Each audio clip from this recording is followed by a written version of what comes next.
But he would just go through those different changes a lot. Well, I tell you something. 40 years later, I understand. Okay.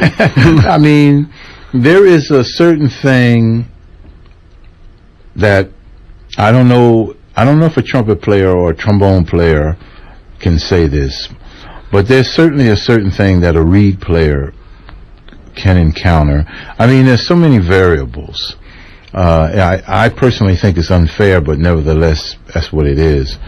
I mean, you got the reeds, you got the mouthpiece, you got the horn, you got the neck, you got the ligature, you got all of that stuff, and you got to throw it in a neat little pile and make it work. At that particular time, I don't think John could have worded it like that.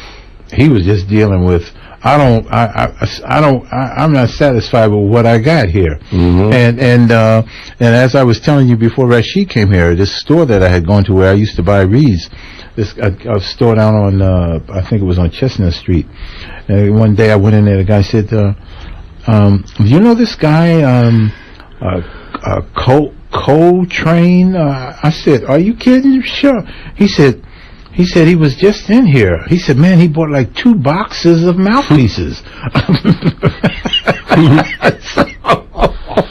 So JC was something, man. Yeah, I mean, he was a cat that, but I can understand, well, I can't totally understand, but I hear the frustration. You know, I just came back from Beirut, and I listened, and while I was over there, the guy that brought me over had me listening to a CD that I did about 12 years ago when I was playing a different mouthpiece. And I listened to this CD and I said, wow, man. I said, man, that sounds great. I said, why did I stop playing that mouthpiece? As soon as I got back home, I went to that mouthpiece and took the mouthpiece to New Orleans and tried it, and it choked up on me like a you couldn't use it far out. So, for a reed player, there is so much going on. I mean, I'm serious. We can't.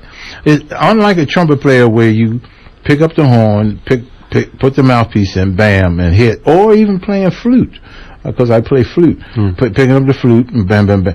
With a reed, there are so many variables that. Well, let me ask you this: is a part of it about? I mean, you always hear this about Train sort of almost fighting with the sound, trying to get exactly what he wants, you know, like what he's hearing in his head. And I think that it's like he's always searching so much that he's willing to try every possible technical consideration to find the sound in his head that he's trying to realize. Do you know what I mean? I mean, that's sort of what you were saying before about Train always searching, and then we got into this conversation about, the saxophone. Well, I'm not going to try to explain why or where he was coming from. All I will attempt to say is, as a reed player, there are so many variables that you can have the same. See, you can never keep the same thing.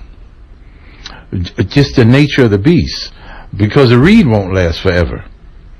You can keep the same reed, you can keep the same ligature, you can keep the same horn, you can keep the same neck, but you won't have the same thing, because after a while you got to change the reed, and when you change that reed, start all over again.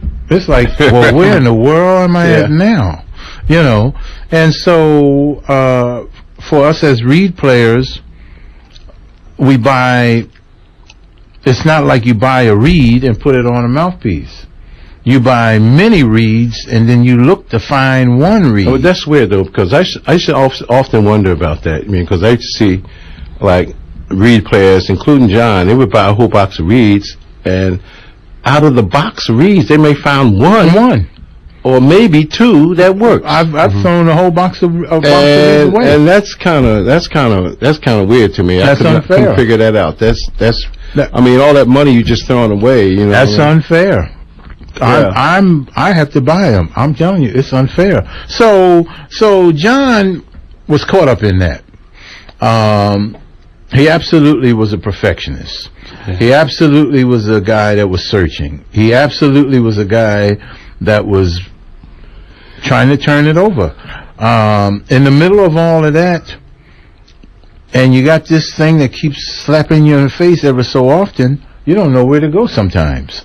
So That's about as close as I would want to get to wherever he was, because I used to see him, and the irony is, when I would hear him perform, everything sounded all right to me. I said, I don't understand what at that particular time, I was saying, like, I don't know, what is the problem? Well, that's very personal, see? Absolutely. That's very personal, man, because it would sound good to you. The same for me. He'd be struggling. Yeah. You know, he'd be struggling. Yeah, so, yeah. I mean, that works for just mostly everybody. Absolutely. Like Absolutely. Yeah. Well, it's now 2:32. You tuned to WKCR FM in New York, 89.9. And again, this is the John Coltrane Festival going on until 4 o'clock today. Well, going on until midnight tomorrow night. But for the time being, we've got Rashied Ali and Sonny Fortune here, and we're happy to have them joining us to talk about Train and their own personal interactions with Train. I guess, well, maybe we should backtrack a little bit in terms of.